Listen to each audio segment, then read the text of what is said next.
이게 그림이야? 이게 그림이냐고! 우리는 흔히 묻습니다. 이것이 미술이냐고. 난해한 현대미술을 접하다 보면 그것을 어떻게 이해해야 하는지 알 수 없기 때문에 내심 불편한 마음을 우리가 갖고 있습니다. 그렇다면 정말 이것이 훌륭한 현대미술일까요?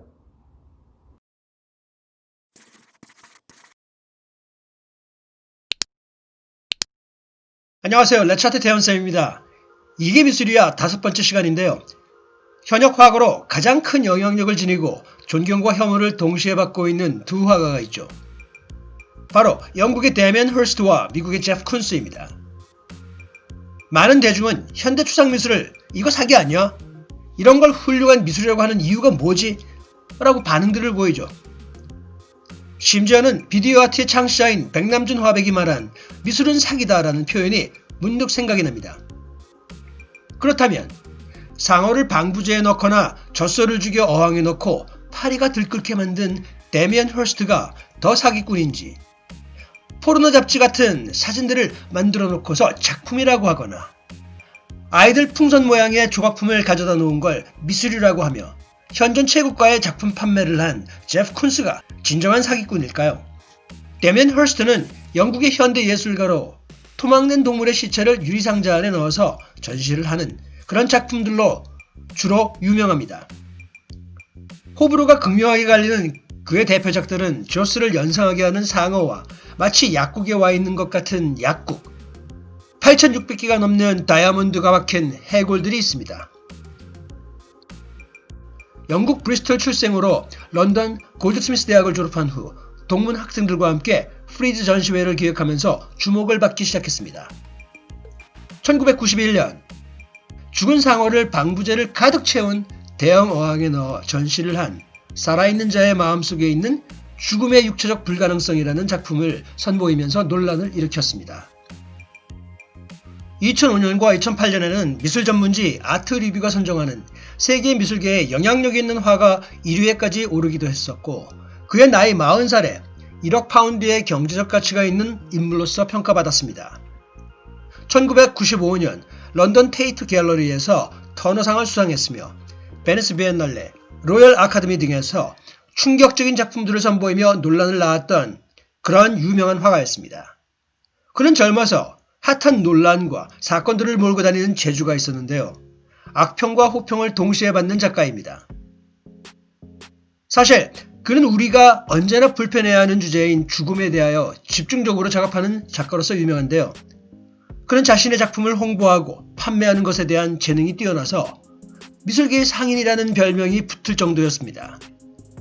그런데 그가 왜 죽음에 대한 주제를 선택한 것일까요?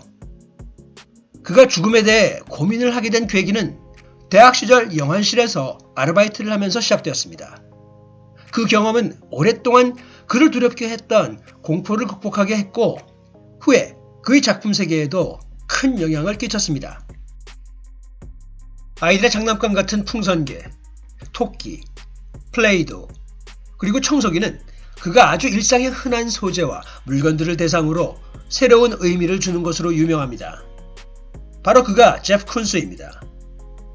제프 쿤스는 1955년생으로 미국의 대표적 팝 아티스트로 불립니다.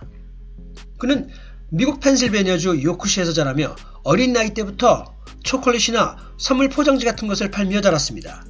그런 그는 이미 최고의 사업가적 자질을 갖고 있었던 거죠.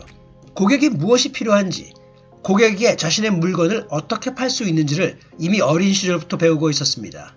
이런 쿤스는 대중문화를 주제로 하여 지극히 평범한 대상을 스테인레스 스틸 풍선과 같은 것으로 재생산하는 것으로 알려져 있습니다. 그는 젊은 시절부터 바람을 집어넣은 풍선과 같은 것에 대해 큰 흥미를 가지고 있었다고 하는데요. 그는 우리 인간조차도 숨을 쉬는 것 자체도 풍선과 같은 존재라고 말합니다. 오늘날 그는 첼시의 옛 허드슨 레일 야드 근처에 약 484평 넓이의 공장을 가지고 있으며 120명 정도의 정기적인 조수들과 함께 일하고 있습니다. 쿤스는 그의 조수들이 그의 캔버스와 조각품들을 마치 같은 손으로 만들어진 것처럼 실행할 수 있도록 하기 위해서 색별 시스템을 개발하였습니다. 이 점에서 보면 사실 놀라운 것도 아닙니다. 올라프 엘리아슨, 앤디 워홀과 같은 많은 현대미술 화가들도 많은 초수들의 도움을 받으며 사실상 아트 디렉터로서의 역할을 하고 있죠. 아이러니하게도 우리나라의 조영남 씨의 대작 논란 사건은 좀 다르게 비춰지고 있는 것이 아닌가 이렇게 생각이 됩니다. 그의 작품은 상당히 높은 가격에 판매되고 있는데요. 2019년에 그의 작품이 9,110만 달러에 팔리면서 생존 작가 작품 중 경매에서 팔린 가장 비싼 작품이 되었습니다. 물론 그 이전에 2014년에는 그의 풍선개 오렌지가 뉴욕에서 개최된 크리스티의 전후 현대예술 이브닝 세일에서 5,840만 달러에 판매되어 당시 팔린 가장 비싼 생존 작가의 작품이 되었었습니다. 그리고 쿤스의 다른 작품인 토끼가 2019년 9,110만 달러에 팔리면서 데이빗 호크니를 제치고 가장 비싸게 팔린 생존 작가의 작품이 되었습니다. 쿤스에 대한 비평적인 입장은 극명하게 나눠져 있습니다. 어떤 평론가는 그의 작품을 선구적이며 미술사적으로 중요하다고 평가합니다. 하지만 다른 평론가는 그의 작품을 유치하며 세련되지 못하고 냉소적인 자기 상품화에 기반하고 있다고 절하합니다. 오늘은 데미안 헐스트와 제프 쿤스가 어떤 작가인지 알아봤는데요. 이번 주 토요일 이 두 작가들의 대표적인 작품들을 통해서 과연 데미안 헐스트가 더 사기꾼인지 아니면 제프 쿤스가 진정한 사기꾼인지 한번 제대로 알아보도록 하겠습니다. 마음에 드셨다면 좋아요와 알람 설정해 주시고요. 그리고 구독 꼭 부탁드리겠습니다. 그럼 이번 주 토요일까지 안녕!